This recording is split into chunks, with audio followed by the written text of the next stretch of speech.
justice in this town. Ain't no justice in this town. Ain't no justice in this town. Ain't no justice in this town. Ain't no justice in this town. Ain't no justice in this town. Oh, Papa, Papa, can't you see Papa, Papa, can't you see what the system's done to me? what the system's done to me? They lock us up and put us down. Lock us up and put us down. Ain't no justice in this town. Ain't no justice in this town. Ain't no justice in this town. Ain't no justice in this town. Ain't no justice in this town. Ain't no justice in this town. Defund the police. Defund the police. Defund the police. Defund the police. Say defund the police. Defund the police. Defund the police. Defund the police.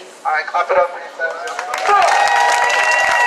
You've just met the Abolition Park Choir. If you haven't heard, we out here. And we want to welcome you all to our press conference. This is a very important day for us. As we know, 1 week ago today, we were raided in the middle of the night by the NYPD.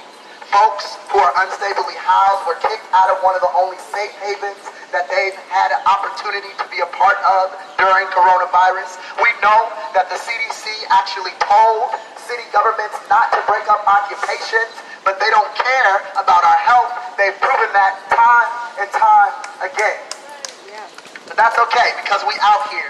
So we have a set of speakers. My name is Jonathan Likes, just one of the many members of Abolition Park who aren't going anywhere. We're going to be here until we get liberation, until we get freedom, until we get justice. We aren't going anywhere. It doesn't matter if we're tired. We are all exhausted, but this is for the future generation. Clap it up for the future generation, y'all. Alright, so the first brother we introduced into the stage, I met this brother on day 2 of the occupation. Always passionate, always throwing it down, always putting his body on the line for the movement. Can y'all clap it up for Psycho?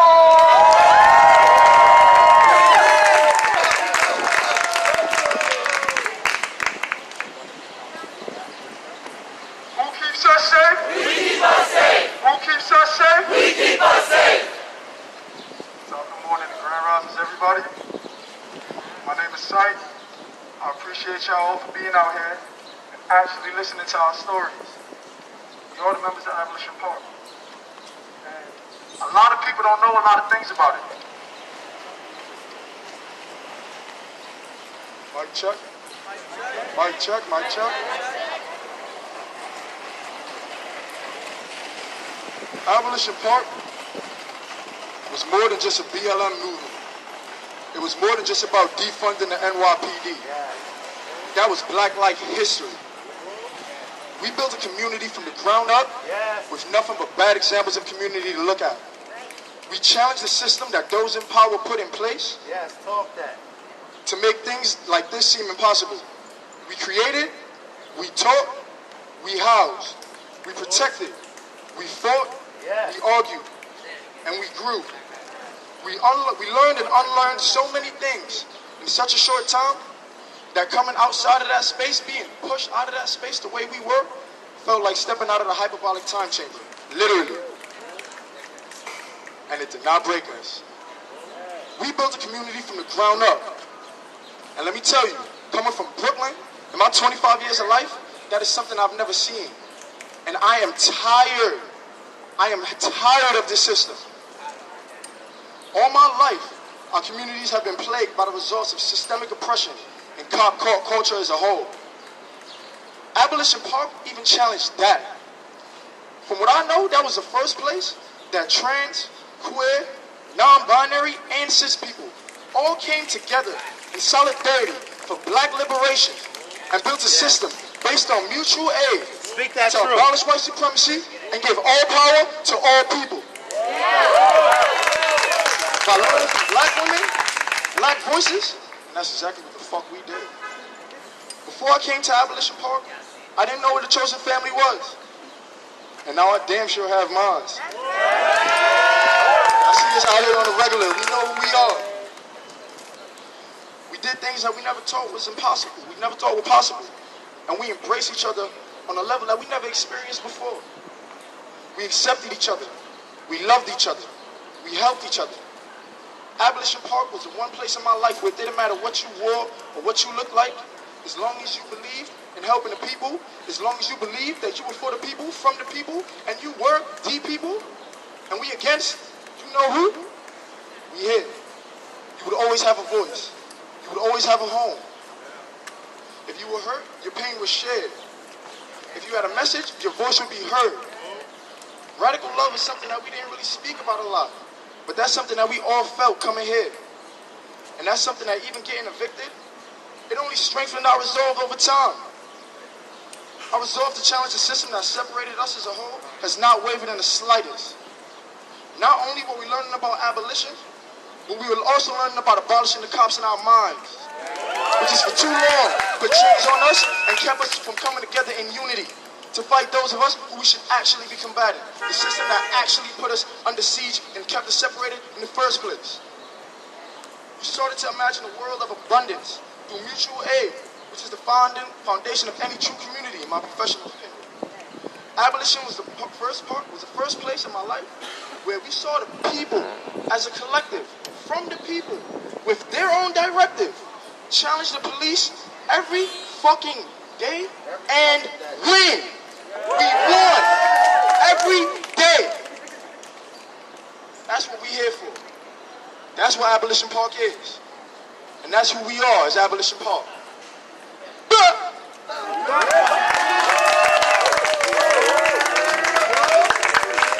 Clap it up for Syke one more time, y'all. So this is our launch of what we are calling our 24-hour Abolition Park March. Can you clap it up for 24 hours of protest? Just in case you thought we were tired. Just in case you thought we were too exhausted. Right. Just in case you thought we weren't going to get up and fight back. Just in case you thought we weren't going to come out here and hear our voices and speak and yell and scream and blow that whistle. We are here for the next 24 hours. So we are here, y'all. So we will be posting our different locations throughout the day on our Abolition Park Instagram page, so please follow us through there. But for now, we're going to hear our next speaker. Can you clap it up for a brother who helped you? So just so you know, Abolition Park had so many mutual aid stations, you all. We had a medic tent. We had a food tent. We had a people's library. But we also had a bodega. So this brother has been holding it down at the People's Bodega. Clap it up for Xavier!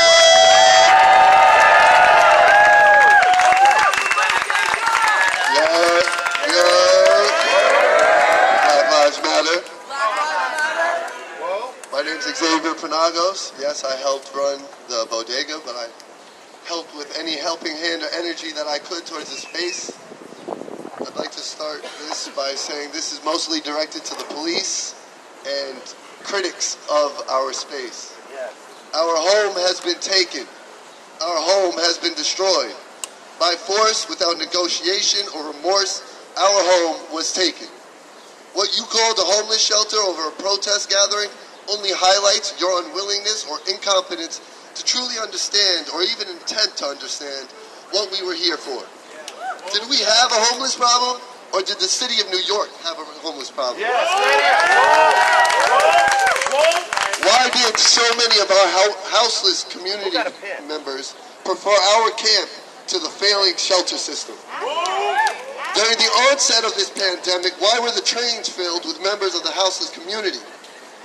Your 340 raid on a peaceful encampment using military-like force and strategy to evict and abuse the residents of Abolition Park only invalidates your self-congratulatory quotes of protect and serve and community-driven outreach. Without any formal warning, regardless of what the lying representatives tell you, there was no 10-minute warning, though I wonder what 10 minutes would have done to help prepare those of our vulnerable community to gather while they were sleeping and unaware of their belongings. Who did you protect? Who did you serve? I personally had hundreds of dollars stolen during the raid, but that's nothing. It can be returned. If I get money, I can buy it again. But for others of our community, they were less fortunate. For a population of residents whose only sense of home or ownership is what little they have, their lives have been literally tossed upside down and into the back of a trash truck.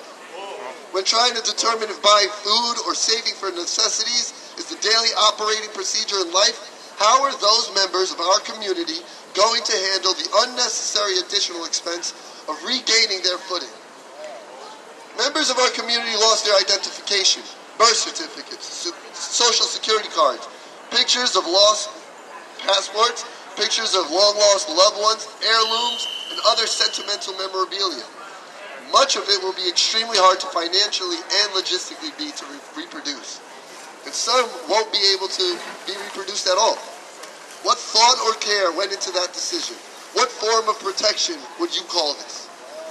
When I returned to our space of true community and mutual aid, shortly after the raid, there were 8 dump trucks on the location, most of which had already filled with our community equipment, including PPE, feminine hygiene products, hand sanitizer, clothes, medical equipment, food, and unopened bottled water. I was told that belongings would be vouchered as I watched sanitation workers throw book bags and personal property into trash. As other officers dictated that bikes would be thrown away, as I watched officers break open a locked drawer filled with donated equipment like a projector, a laptop, tools, all tossed into a trash with no regard or respect to the owners. Who did you serve? The officers, as you stood there, lied to my face after you let selective groups wander and grab their belongings.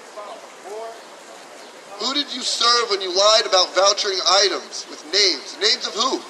Whose names were being arbitrarily attached to vouchers to these small amount of items that weren't immediately trashed? Ironically, the police department saw fit to keeping our community coolers and our generators and our speaker. And of course, if we have a proper photo identification and receipts and papers to prove that those are our belongings, we'll be able to get it back. But I just recently had to deal with 3 days of running around and dealing with the NYPD to get my bike that was taken from me after I was arrested and manhandled on the fucking bridge a week ago. Excuse me. My question of who were they protecting and who were they serving? Psych and I were both arrested on the bridge, and we both were sent to 24 hours of processing. Who were the intake officers protecting after they manhandled me, threw me up against the wall and threw my face against the wall and twisted my arm to the point of dislocation, all because I didn't want to take the drawstrings out of my shorts? Who are you protecting when my arresting officer feared for her life and grabbed her gun while I stood zip-tied behind my back tapping on a wall?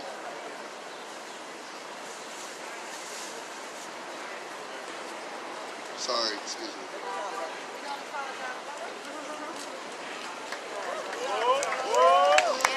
Why was my arresting officer wearing such a divisive thin blue line patch on her uniform, when many other officers around the country have acknowledged the divisiveness of the flag?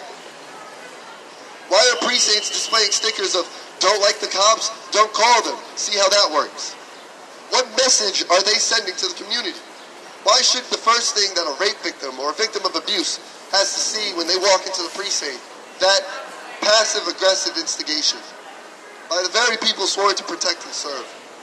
As I stood in the first precinct after being pulled and tackled off my bike into a news camera by riot police, as I pedaled away in an attempt to vacate the area, I stood at the front desk greeted, more confronted, by another tone-deaf poster reading, "It's a matter of pride," with a picture of the NYPD badge of arms.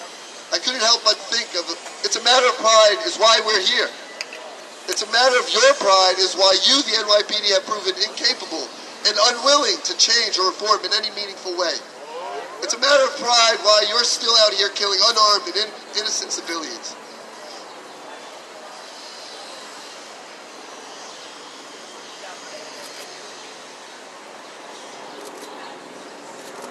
It's a matter of pride is where the inability to come up with creative problem-solving techniques comes from. It's bewildering to think that an institution as old as the police force, with as many traumatic mistakes as they've made and have been allowed to perpetuate, can still be so proud of itself, with such a resounding round of auto-fillating applause. The New York Times called us a shanty town. Why? Would aesthetically pleasing structures have been more appeasing to your sorrowful eyes? Would that have given more cause for a respectful approach in removing us from the space? Was our protection any concern of yours in the NYPD? Describing the space as one with a homeless problem while completely ignoring the city's own ineptitude to solve the problem of the houses throughout the 5 boroughs, while 42% of the housing spaces in the city are still vacant. How the media failed to articulate the fact that many of our houseless residents were members of the working poor class only instills the case of their narrative-driven propaganda for the city's bourgeois. Is this city prepared for the wave of mass evictions on the horizon? What service is this city ready to provide for those displaced by slumlords and landlords more concerned about property and bottom lines than human lives? People worried about granite stones over the lives we were to protect and serve in the true sense of the phrase makes me wonder if they even cared to think of how a park was erected on top of the ancient burial grounds of the Lenape and on top of a slave burial ground. The outrage over the disregard and vandalization of the government buildings erected on indigenous land to immortalize and deify the nature of imperialism, you can miss me with your fake outrage. Our home was taken, but our resolve emboldened. Our space was looted, but our growing family will not stand idly by. We have witnessed your abuse, which has made it perfectly clear who you truly serve and protect.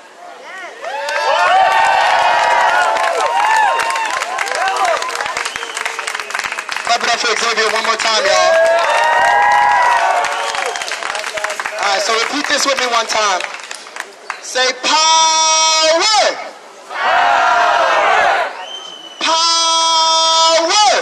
Power! Transformation!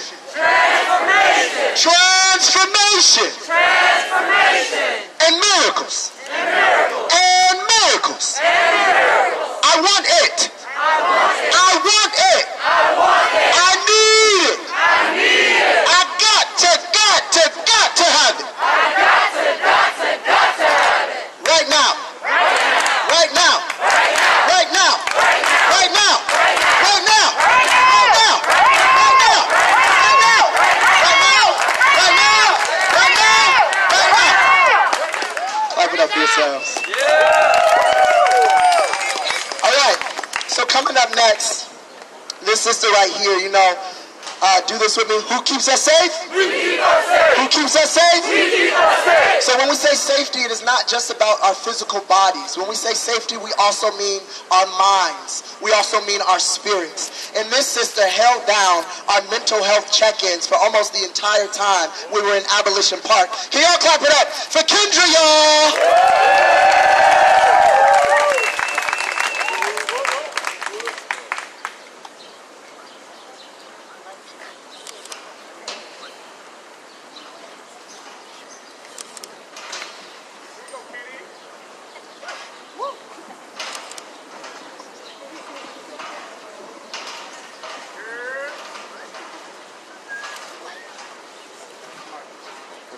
Mic check.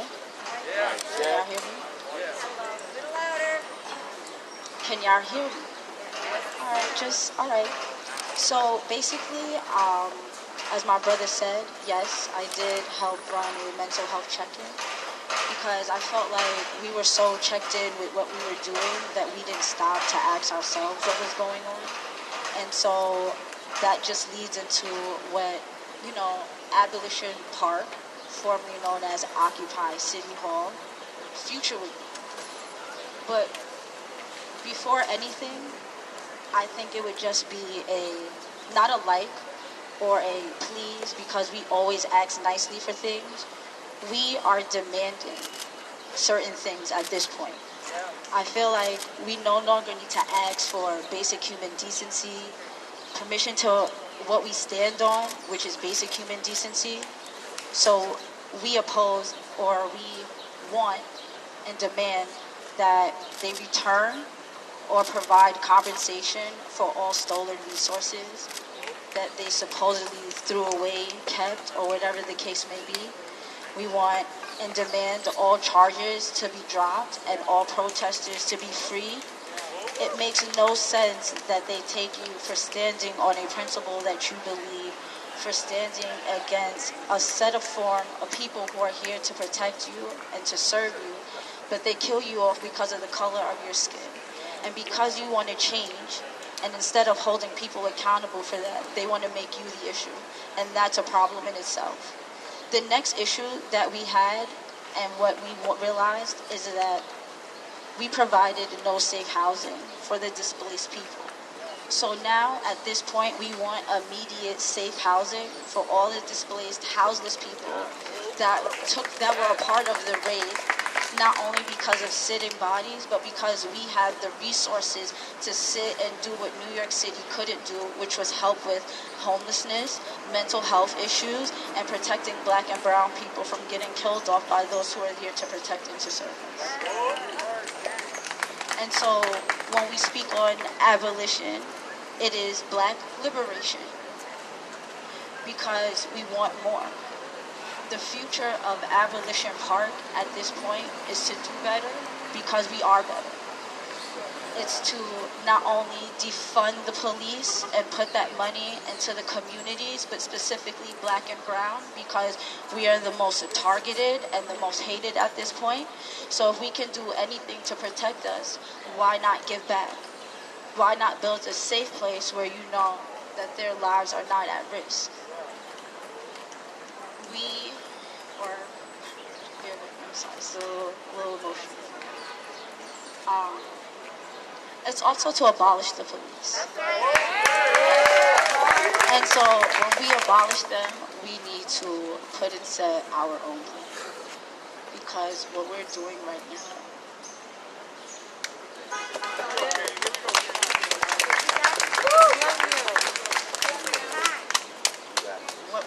right now, is insanity. And it's doing the same thing over and over and over again and hoping for a different result. And at this point in time, there's only but so much that we can do of following a code of procedure until we get what we want. So I feel like we the people, we protect us. We've been protecting us since day one. So why can we not implement our own safety plans? What would be the issue with that? We're fair. In the sense of also the future of Abolition Park, it's bringing everybody together. All of us from different backgrounds, neighborhoods, cisgender, transgender, all of us have come together and figured out how we were going to rock on an important issue. And the issue is that black and brown lives are completely at risk. And so with the future of what's going on is that we use more resources. We continue to conquer a problem that New York City does not want to conquer. And that is, once again, homelessness, mental health issues, and black and brown people being killed off by cops who are here to protect and to serve us.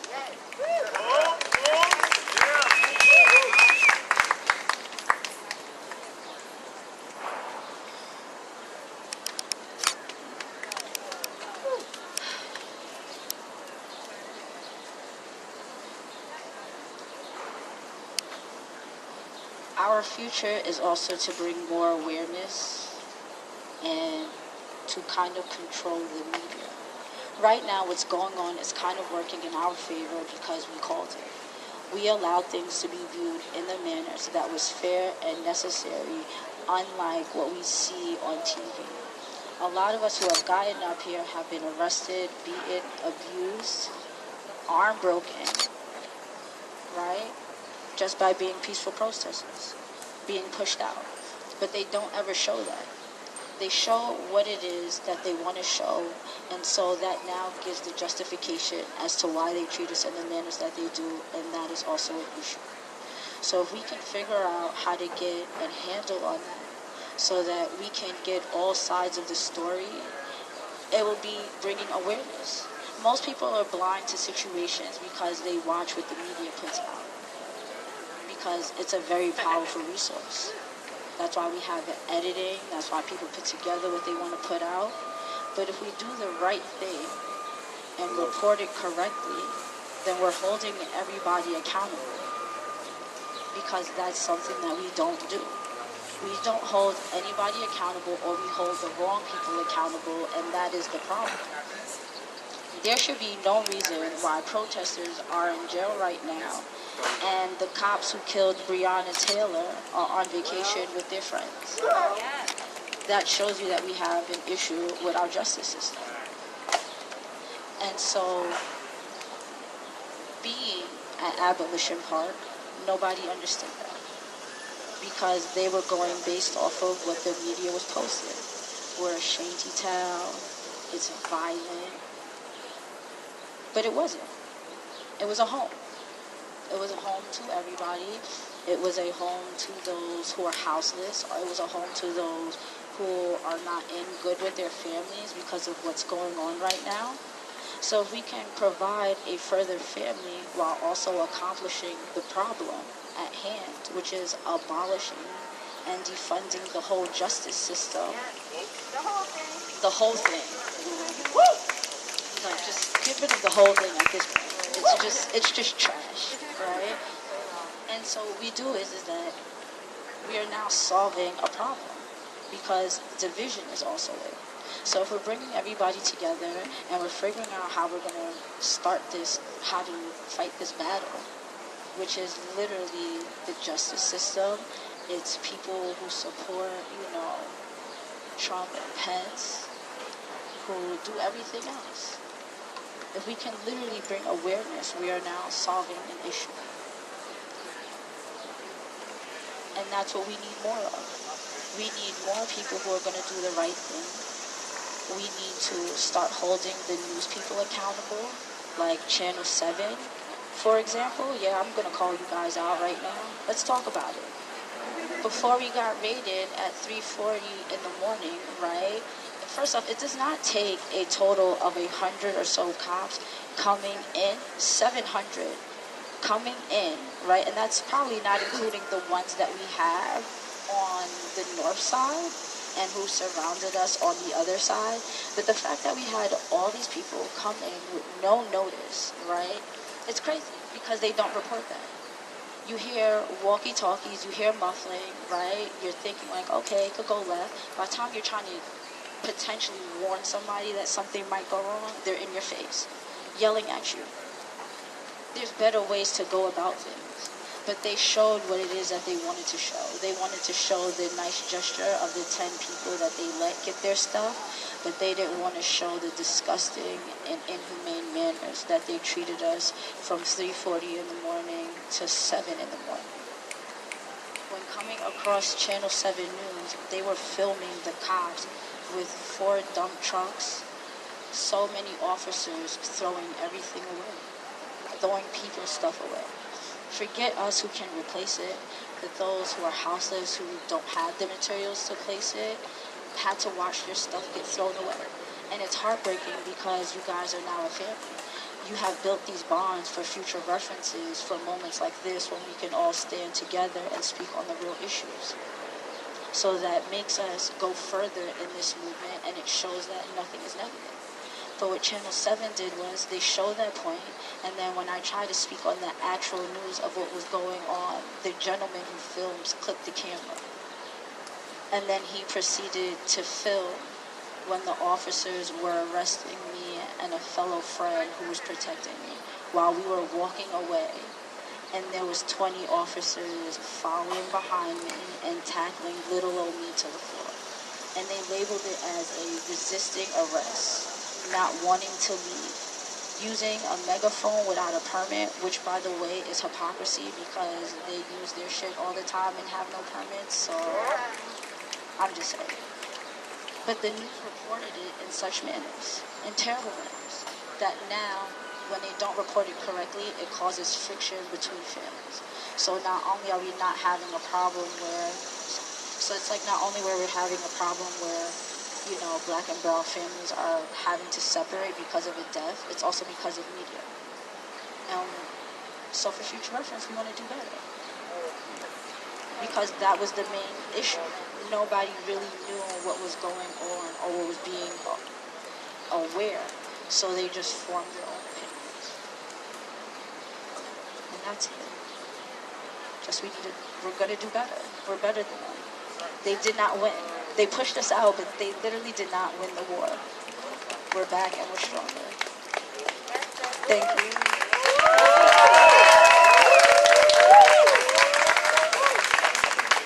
Clap it up for Kendra one more time, y'all.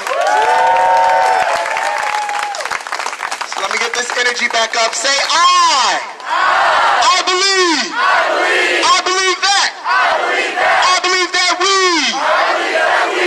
I believe that we will win. I believe that we will win. I believe that we will win. I believe that we will win. I believe that we will win. I believe that we will win. I believe that we will win. I believe that we will win. All right. So the next person coming to the mic, a dear brother. When we say chosen family, somebody say chosen family. Chosen family. Somebody say comrade. Comrade. This brother here is both my chosen family and my comrade. Coming to the stage. Clap it up for Devin, everybody. Clap it up.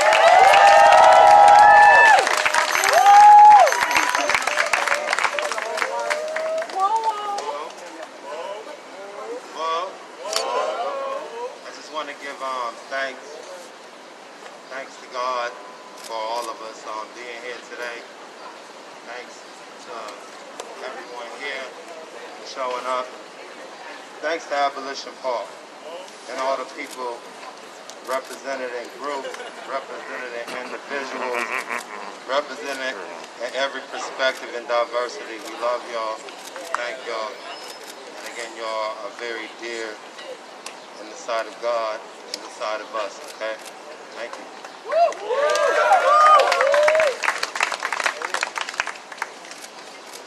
Abolition Park became out of George Floyd.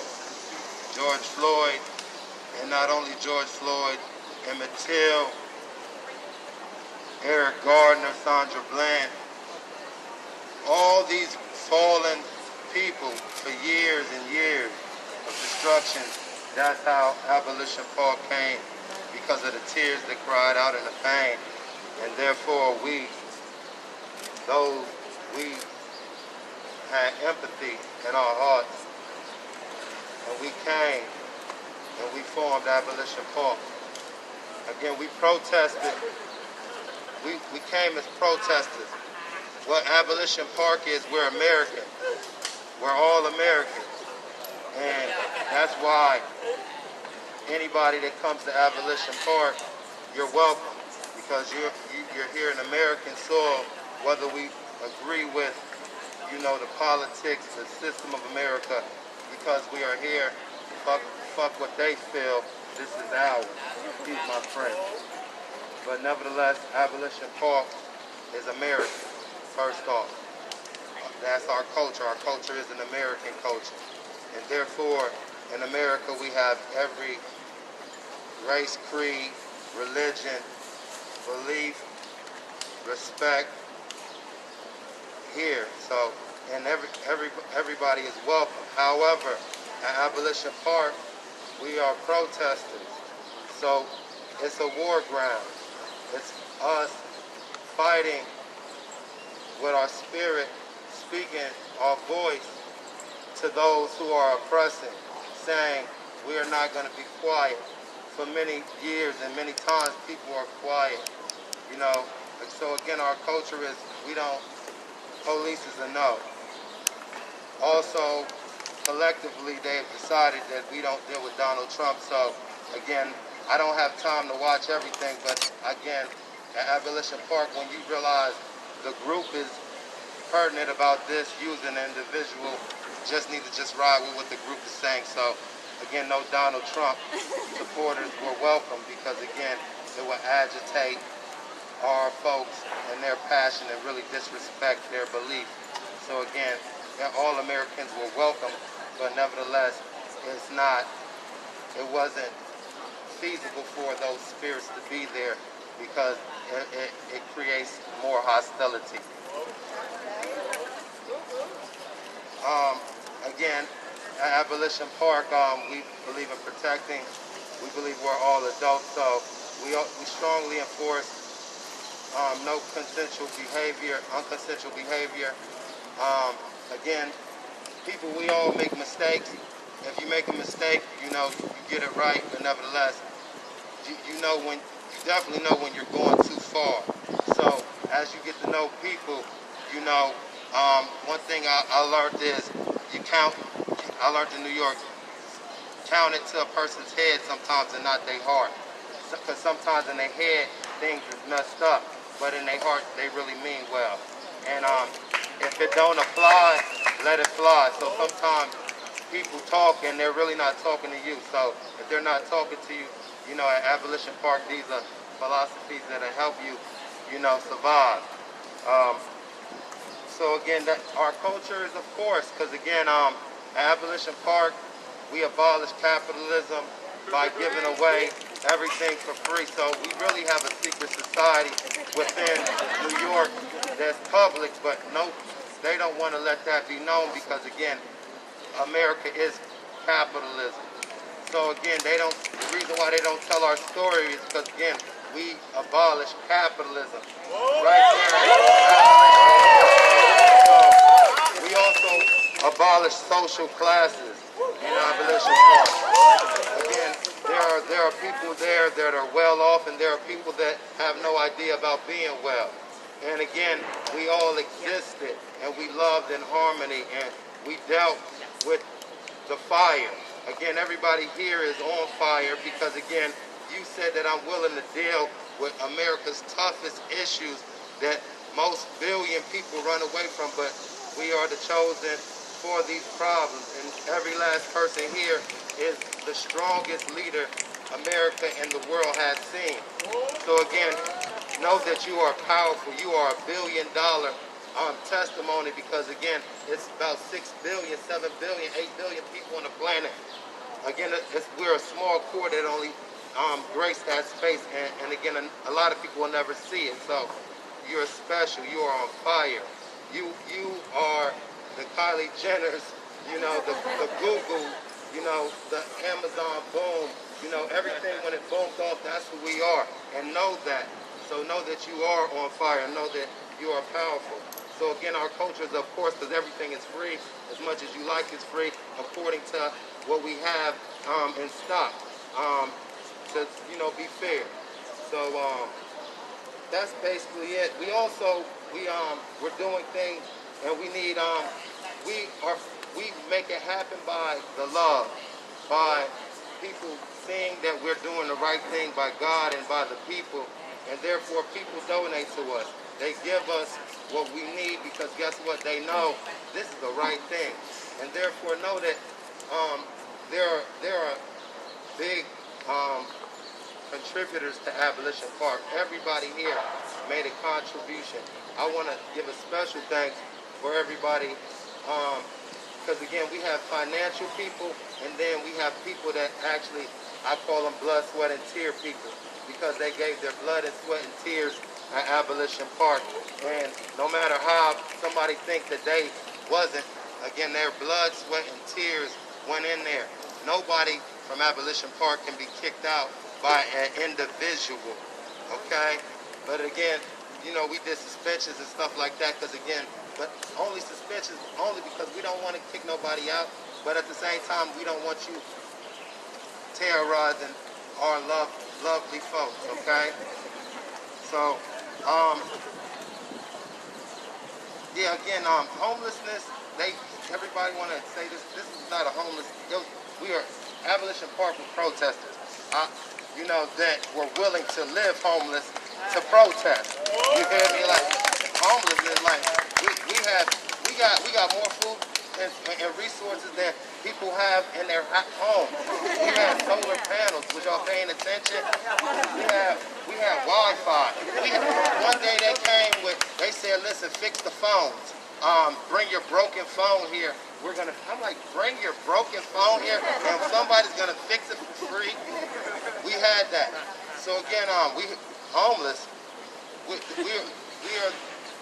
Abolition Park ran like a computer, like a mic, like like algorithms and stuff like that with people doing it. Like, so you make a wish at Abolition Park, and guess what? Hallelujah.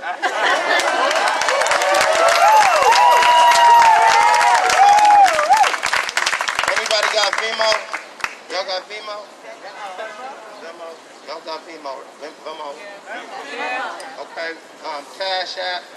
Also, if y'all got Instagram, y'all follow us on Instagram. Y'all follow me on Instagram. Devin Royce is my Instagram. Devin Royce. It ain't that serious to promote that, but Abolition Park is one of the demos that we would like y'all to give money to, okay? We want to make a 311 where people call in. We want to do a lot of fancy stuff. It's just gonna happen. Again, we're like a mobile community now. You can't stop this energy. We're fearless, okay? Make a wish, and guess what? It's happening for you.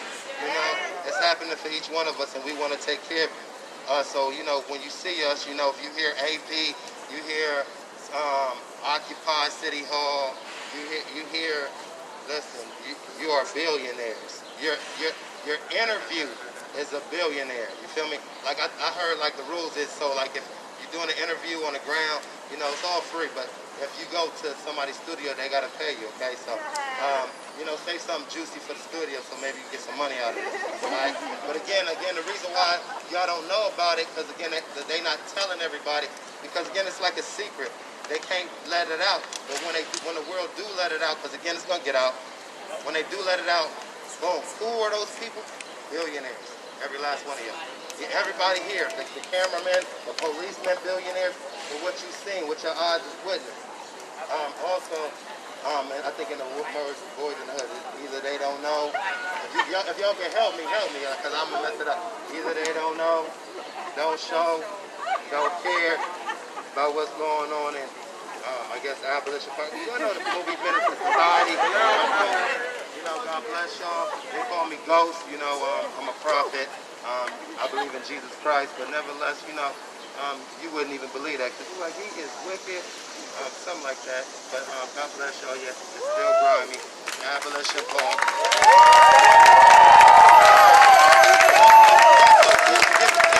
Give your donation to Venmo, Abolition Park at Venmo, and what's that other table that was over there that we had the Warriors in the Garden for the library. We also had the NYC Marchers. Donate to those people, okay? They all a part. Again, there is no monopoly here, okay? So again, donate. If you know the people are from Abolition Park and they about to do a good deed, please give them money, all right? Because guess what? They about to give back to the community, all right? God bless y'all. Clap it up for Ghost! Do this one quick time with me. Say, we love you. We love you. We love you. We love you. We love you. We love you. We love you. We love you. All right, so that is a chant for my sister coming up now. Clap it up for Victoria. I love her so much. Clap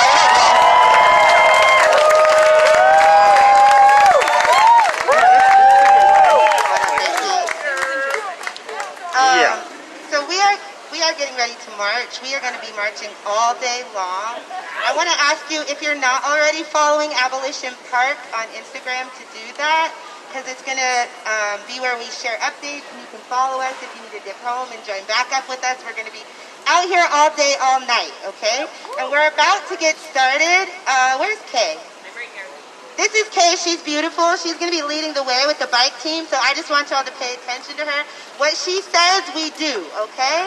So I'm going to take a few questions, and then we're going to follow the bikes out of the park. Questions? Anybody questions? If you are a bike and you are not in the back, come see me over here right now. Word. Anybody? Or we know everything? Ask questions. You like questions?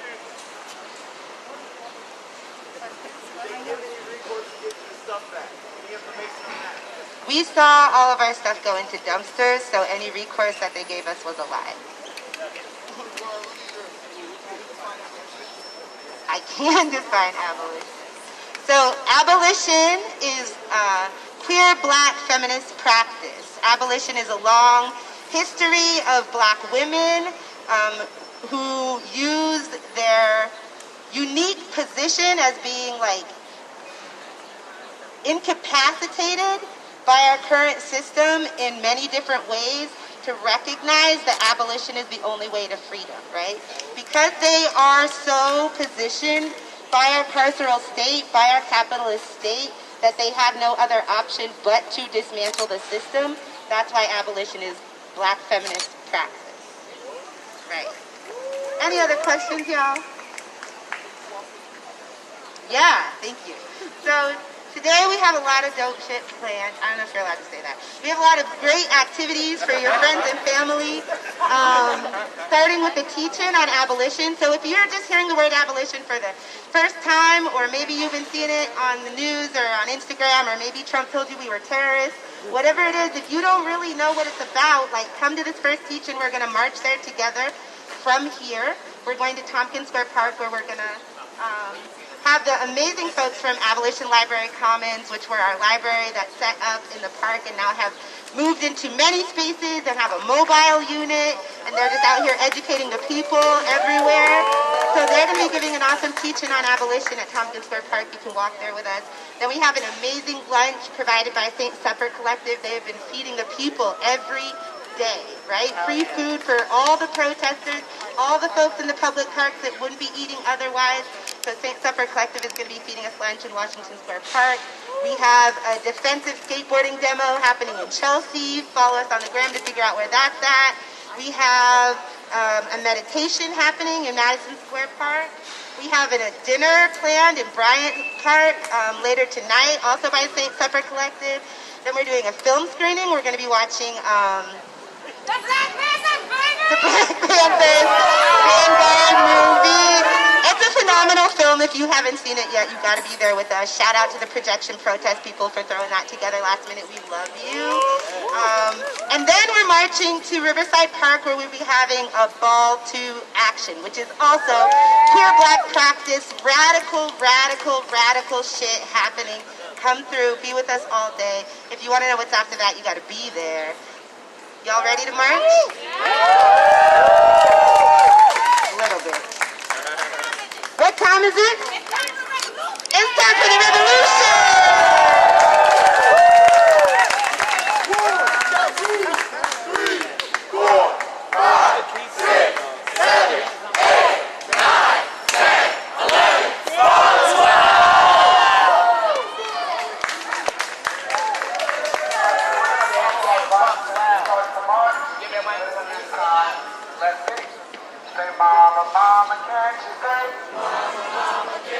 Okay, guys, they're getting ready to march.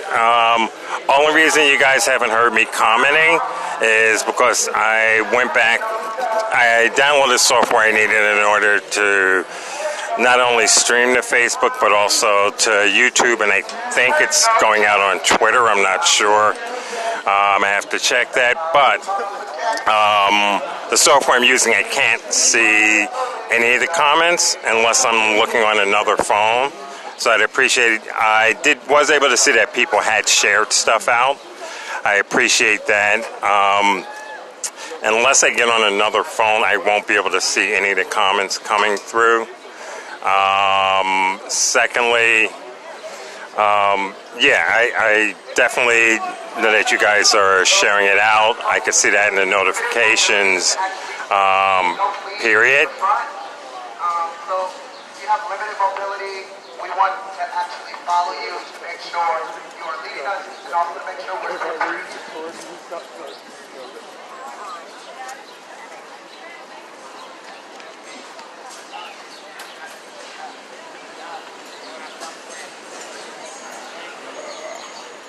Okay, guys, I'm gonna step out because I need to have a cigarette, and as most of you know, I always have to have a cigarette.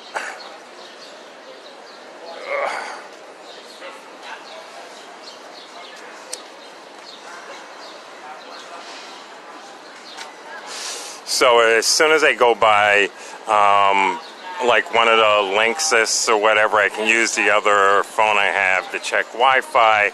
I can take a look if their comments are coming through, or at least take a look at the comments that are there. You know, share to any of the pages that are out there. Really appreciate that. So they're getting ready to march. The first stop that they're making, which they said will be Tompkins Square Park. We're teaching on abolition, as well as lunch, and some other things are going to be taking place. There's going to be a film screening later today as well. And then from there, later in the day, it's going to be a march up to the park by Riverside Park, I guess that is, up by Gracie Mansion. So, you know, definitely stay tuned.